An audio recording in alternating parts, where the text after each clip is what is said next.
Greetings, Warlords. Rodge here. Welcome to Saga Thursday, the show all about the Skirmish Miniatures game from Studio Tomahawk.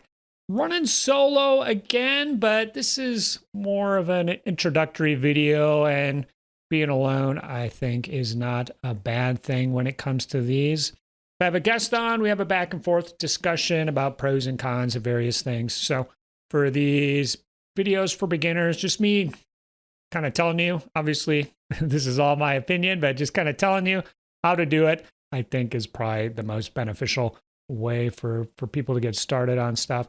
So the topic of this video is about scenarios, and I want to present what I believe is the best scenario for starting your Saga journey. So this is if you are a new player playing your buddy for the first time. This is a really good demo scenario. And it's also, it's fun for, Saga veterans. If you just want to turn your brain off or just get a game going and not have to think too hard about stuff, this is a really good scenario for that. So this is one that I came up with. We'll talk about the scenario a bit. We'll go through it. It's pretty simple. I will have a link for download, but just me telling you about it, you can probably just from memory play this game next time with somebody. But I will have like a Google Drive link. It'll just be up forever on there. And of course, I'll post it on the Saga Thursday Discord as we go through. Yeah, I guess as we go through, I'll talk about why I did or didn't do certain things. But after that, I want to talk more about scenarios.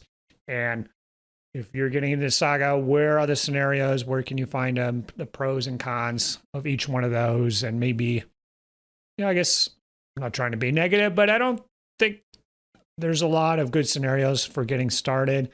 But hopefully what I've provided today ends up being a good place to start. So this scenario is called First Fortune. And I've actually played it a bunch of times. I played it a lot last year when we were having regular Saga Thursday, but Saga game days at a local hobby shop. And this is the one that I would always start people on. And it's just a whole heck of a lot of fun. So it's very simple. You put one objective in the middle of the board, and you put woods exactly short away from it to the left or the right, and then that's it for setup and for terrain. So very straightforward approach. So if you are playing any other scenario, you have to go through, it's not convoluted, but there's definitely a learning curve and to the universal terrain method.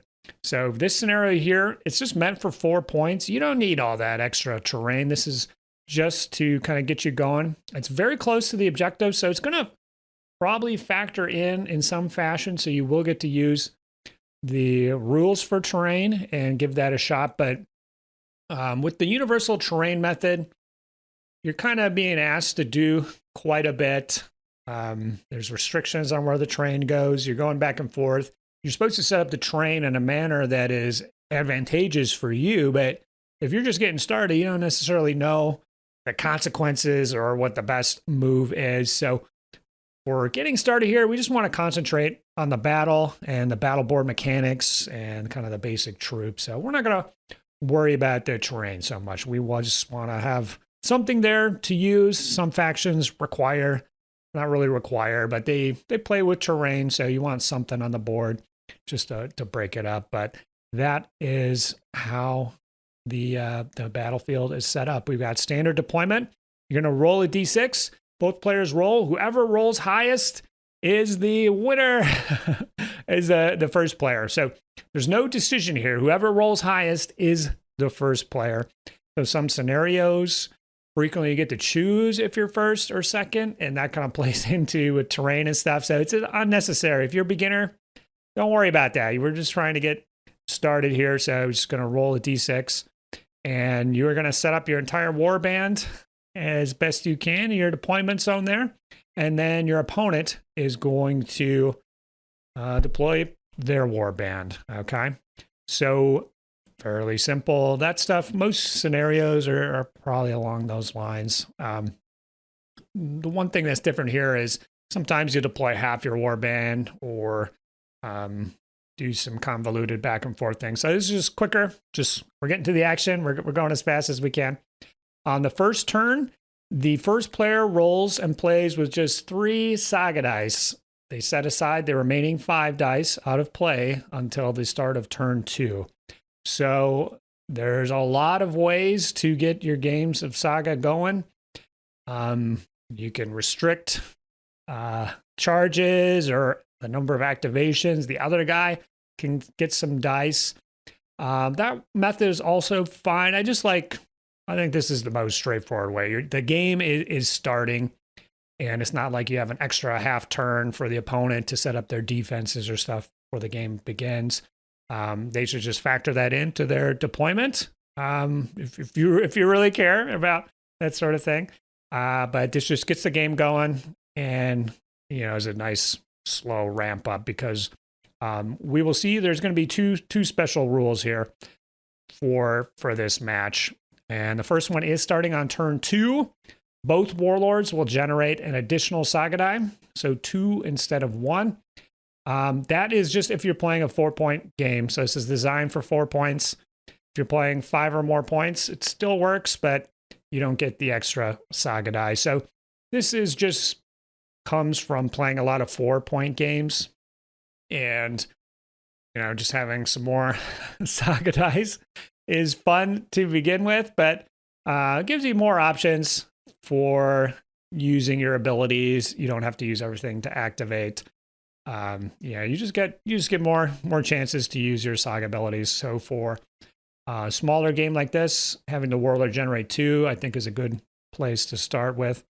And then the second part pertains to the objective. So I didn't mention, but the objective of this game is at the end of the game, you want to have 1 or more of your figures touching the objective, and your opponent has nobody touching it at all. If you can do that, you win. Any other result is a draw. So the other results are both of you guys are touching it or neither of you guys are touching it. So that is a draw. So it's really clear what you are trying to do. And that is huge for these beginner games. So if you're playing this, just you and your buddy trying to figure out Saga, or especially for a demo game. So Saga isn't always about just killing the opponent. And, I think the game, if that's all you're doing, this might not be the best game. I'm not saying it's the best at that, but it just adds a movement mechanic to it. Board control. It just adds a little something extra. So it's really clear how you win the game. You're not worried about victory points and those calculations and stuff that can be a little convoluted for beginner. If you're every 3 levies a victory point, every 2 warriors is 1. If you're doing massacre or survival, this is a little, you don't need that extra stuff if you're just getting started. You're just trying to play the game. So we're highlighting the mechanics here. You know exactly what you have to do to win, and you don't necessarily need to kill the other guy. And the other thing is, no matter how bad it's going, you can still win the game, or at least turn it back to a draw, because you just need to touch it with one guy. So if the circumstances are set up in such a way, you can sneak in that last figure. And so the game is still, no matter how it's looking, it's still, could go either way, I find, with this mechanic here. It does end in a lot of draws, but I don't know what people have against draws. I think draws are awesome. Most games are pretty close. They shouldn't, if you win by 1, did you really? I mean, technically it's a win, but effectively, you were fought to a standstill. That's more of a draw in my book. So people are all right with draws, especially if you're doing a demo game, something like that. A draw isn't a bad way to end it. So I say that objective stuff, so that's what you're trying to do to win. But during the game, if you start your turn with at least 1 of your figures touching the objective, and you didn't roll at least 1 rare on your Saga dice, you can change the facing of one of your Saga dice to show the rare symbol. If you do so, you cannot put that die on the activation pool ability here. So this, I think, is for demo games is especially helpful, or just kind of giving good vibes to beginner players. Obviously, with Saga, there's a dice, a luck mechanic, and if you're playing your first couple games, you don't want bad dice to interfere and have somebody who doesn't roll a whole heck of a lot of rares and their opponent does, and they can see everything that their opponent is doing, but they wish that they could do, and they might get the wrong impression about Saga. If you're a veteran Saga player, that's what you love about Saga, is the uncertainty. And, you get those rares, it's a good day. Your opponent gets them, you like to groan, but for the most part, over many games of Saga, that stuff balances out. But for these first couple games, we just want to even out the luck a little bit. And if you're touching it and you did get a rare, good. It doesn't affect you. This is just kind of making sure both players, if you play to the objective, if you're defending it, you'll get to play with the rares. And a lot of those Saga abilities with the rares are the coolest ones, or the best ones. So you have less chances to get those in a small game. So having a way to do that and have fun with those abilities, I think is pretty important. So that is basically the scenario. It goes 4 turns. If you're playing a 5-point game, then you can play 5 turns. If you're playing a bigger game with this, you could just play it straight as is, the way I've outlined everything. You could put down, just do the normal terrain setup if you want, but I've played 6-point games just with that one objective in the middle, and that's the only thing you do to win, and those are good games. So this is just a good, fun scenario. Goes quick. You don't have to think too hard about it. But it's, there's a lot going on there. You're trying to secure the objective and stop the opponent from doing it. And this is basically it. So it's just a half page here. If you download it, I do on the bottom just kind of have how terrain and the woods work. So if you're a complete beginner, you don't have to reference the terrain section of the rule book. It'll just be outlined there, how the terrain works. So I think this is a good scenario for beginners to start with, and it's great for demos, and it's great for veteran players as well. It's just a good scenario. I wanted to highlight it, and this was a little bit overdue, but hopefully we can get this out there and we can get folks playing and enjoying the game of Saga. So if you are a beginner or this is a demo, maybe the best way to approach it would be to set it all up, get going. What I like to do is, if it's getting a little one-sided after 2 turns, I will say, hey, looks like this one's getting a little bit away from us. This is usually not really due to dice, but poor decision making, or you just don't understand consequences of things. So what I will do is we'll play two turns, and we'll see how the mechanics work and say, hey, all right, now that we understand how this works, why don't we pull it back? Let's set it up. Let's just do it again. Okay, so the scenario is quick enough. You can absolutely do that. And that's how I like to do demos and beginner games with new people. We'll start with 4 points, play it through. You don't have a lot of chaff to throw away. It can get one-sided, these 4-point games.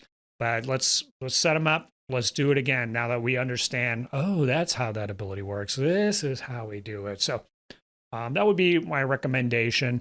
And I was going to get a lot more into demos and stuff like that, but kind of a separate topic. Either beginner and you want to do beginner stuff, or you're a veteran who wants to run demos and stuff like that. So I do have demo advice, but I'm going to probably save that for another video.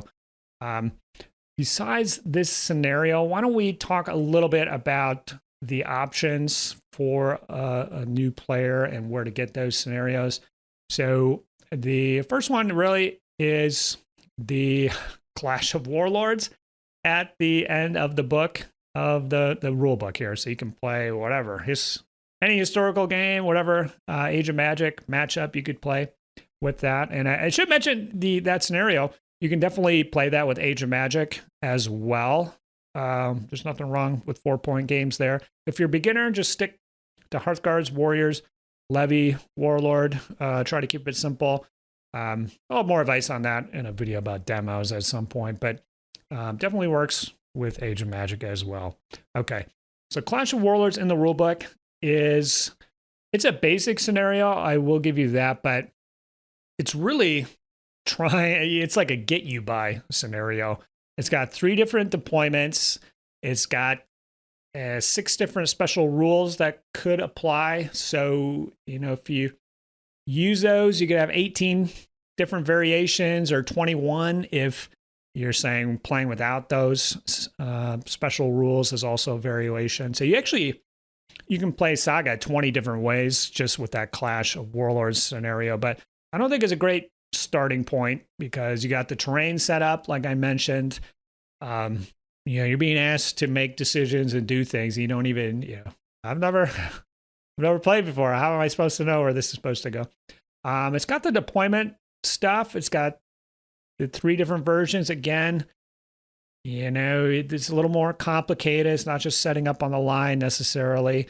And you don't understand the consequences of what you're doing. And then the special rules on top of it can quite have a pretty big impact on some matchups. So, you can see playing with those or without can make a big difference sometimes. And so maybe seeing that isn't the funniest thing. The last thing is the lack of focus or objectives. So if you play this one, you are just trying to kill your opponent, and trying to do that can be fairly straightforward if you guys are playing foot factions lined up against each other with not much shooting. You can have some good games. It gets a little skewed if the factions are dependent on terrain. One is mounted or has a lot of shooting. It can create some imbalance there, and it becomes the onus of one player to kind of engage and do all the work. For example, if you're playing against the Irish, the Irish are going to deploy in the forest, if they can, if they get a big forest. They'll have all their abilities queued up that get better or can only be used in the forest, and they got range, they can shoot out of the forest. So it's really just a tough matchup. Just kind of doing a straight pitch battle against the Irish if you're certain factions. So I'm not saying these games are unwinnable, but it's not an ideal gameplay experience, especially for a beginner or if you're doing a demo. So Clash of Warlords is fine. Definitely a get you by scenario here. Moving on, probably the best place or the next place to go is the Book of Battles. So it's got what's called the Battle of Heroes, kind of like Clash of Warlords on steroids. There's 6 different deployment methods, 6 different terrain methods, 6 different victory methods. I believe there's 6 categories, so maybe 36 different scenarios out of that. You have the 10 kind of set scenarios, which tournament organizers like to pull from, and then you have additional extra rules and scenarios at the back of that. So these ones are pretty good scenarios. Something wrong with these, but for a beginner, the Battle of Heroes stuff I think is more for veterans trying to spice it up. There is some really interesting setup methods, and so it's kind of fun picking those cards or drawing them randomly or whatever method you want, because you're going to come up with some unique stuff. So if you're a Saga veteran, it's fun playing those and trying to think on the fly. Okay, we're trying to get to the corners here for extra points, but this is our setup here. So what is he going to do? Should I be first or second? I think those are fun, often neglected, frankly, by veterans. Definitely go back to those if you're kind of in a Saga rut. There's a lot of fun stuff going on there. For the scenarios themselves, the 10 in the middle, kind of the set ones, a lot of them aren't the best, but I would say Feasting and Pillaging, Ambush, and Desecration are probably the better ones to start with as a newer player. So each of those is going to have 3 objectives. So Feasting and Pillaging it's a fine scenario. I don't like it for beginners because you start so far away, and depending on your warband, if you're foot or mounted or not, it can make a big difference to your enjoyment level. So it's a decent scenario, but not ideal for beginners. I do like, probably my favorite is Ambush, but you have the additional mechanic of the guys moving across. So obviously, just getting started, shouldn't be asked to mess around with that stuff. But I like that the terrain is pretty straightforward on that one, and then you kind of just move on the table. I think it lasts 5 turns. So it's probably the best one, in my opinion, if you can grok how the baggages move across. I think Desecration could be a good one. It's fairly focused. You've got objectives on the opponent's side, objectives on your side. You're trying to protect yours, trying to kill theirs. It's a lot of movement-based stuff, which I really like in Saga. It's not all about killing the opponent, and there's some nuance there to eliminating those. So I would say those 3 are probably your best bet for the Book of Battles if you want to play those scenarios. So I'd start with First Fortune, the one that I came up with, and I'd move to those 3 from the Book of Battles. That'd be my recommendation. Besides the Book of Battles, which I believe is generally available, but maybe not, you can head over to the Studio Tomahawk website and get their tournament packet. So this has 5 or 6 additional scenarios, and there's a lot going on with some of these. There's some nuance here. Capturing objectives is a little different than how it's described in the Book of Battles, but these ones especially were kind of a breath of fresh air for veteran Saga players when they came out. So you can just go to the Studio Tomahawk website and grab that. So you don't have to buy the book or try to track down the Book of Battles. You can just grab the PDFs and print them out. And in those ones, Capture, Conquest, and Desacralization are good ones. All Desacralization is basically Desecration. Probably a superior version of Desecration, actually. So I like that one a little bit better. Capture and Conquest have 3 objectives in there, and just having the objectives, I think improves Saga gameplay quite a bit. So those are good ones for beginners. If you don't want to get the Book of Battles, get the tournament booklet and play those 3, and just use the standard terrain deployment from the rulebook. That would be my little bit of advice there. Some of those are kind of different. Just use the standard terrain setup and then play the rest of the scenario the same way. And I think that's a good place for, kind of pass these first steps on where to go.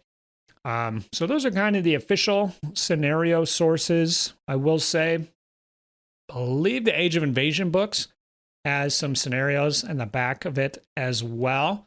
Some of those are pretty fun. The Frozen River, I believe that's what it's called, is way better than the river scenario in the Book of Battles, and is actually one of my favorite scenarios to play, ever, top 3. It's always a good game. Just having that additional objective, trying to get across the river, adding that movement element. So you're not just, where it's not just all about killing and wiping out the opponent, I think is really interesting. So the Invasion book is another official source, but besides that, you've got to look to tournaments. So tournament organizers for years and years have been coming up with scratch scenarios, and you can head on over to the Saga Thursday Discord and grab them, get them. You go down to Saga Files and Resources, and either in tournament packets is probably your best bet. There are, individual scenarios that people post, but the tournament packets usually have the 3 to 5 scenarios that are being used for the event. And these are variations and a lot of times improved versions of the Book of Battles scenarios. They probably look familiar. We're just kind of rehashing the same stuff each time. But they're just more scenarios out there for you guys to try. And some of them are pretty good, pretty straightforward. You're going to find there is some convoluted stuff. I will say the Polish scenarios are quite good. If you're a Saga veteran, there's a lot of overhead with the way the scoring works, the number objectives and stuff like that. So I think they're definitely good, but I would say the Book of Battles, the Studio Tomahawk tournament packet are kind of intermediate place to go, and then come to these tournament packets last after you've played through with your buddies. You've played most of those in the in the official Studio Tomahawk sources. Then come back to the tournament packets and go through and play them. A lot of them are more balanced, frankly, than some of the Book of Battle stuff. Some of the, man. So for the Book of Battles, the 3 I mentioned are good. Tale of Challenges can be fun. New Feud, Old Feud, I'm getting confused, is a good one. Change of Plans is a good one. So those 3 additional ones. I would actually stay away from the rest of those. So I probably should have written down a list. That would have been pretty handy. But those 3 are decent scenarios. A little tougher to play, or Change of Plans doesn't have an objective tied to it. So that is my advice on scenarios to the newer players out there. So hopefully you guys download that First Fortune scenario and get to playing it. It's fun. I can't speak more highly of my own work. Gosh, I did such a good job with that one. No, it's been a go-to in my neck of the woods for the last year or two, and it's always fun. So I would recommend checking that out. I do want to say thank you to Sean, Patrick, Mitchell, Scott, Frank, Britt, DJ, Robin, and the rest of the Saga Thursday patrons. Wouldn't be able to spend my time working on a scenario like that without the support of these fellows. So I really appreciate it. And if you haven't yet, head on over to the Patreon. There's additional videos every month. There's about 25 Patreon only videos at this point. So there's a lot of stuff on there. Definitely comment below if a couple things. If you play it, you got any feedback, let me know. Let me know how the game goes. If you played a different scenario, if you got alternate opinions on what the best place to start is in Saga, let me know. Somebody please post the Book of Battle scenarios to avoid. There's a few in there that probably need some modification and tweaking to make interesting. But that's going to do it for this video. Hope you enjoyed it, guys. And be back next week for something else, unless might be on Patreon or might be not. I'm not sure when this is coming out, but we've got videos every week over here. All right, guys. Check you later. Bye-bye. Saga! If you'd like to see more Saga content, consider joining the Heathen Army over on Patreon or popping on down to the Saga Thursday Discord server. Links below. Thanks, guys.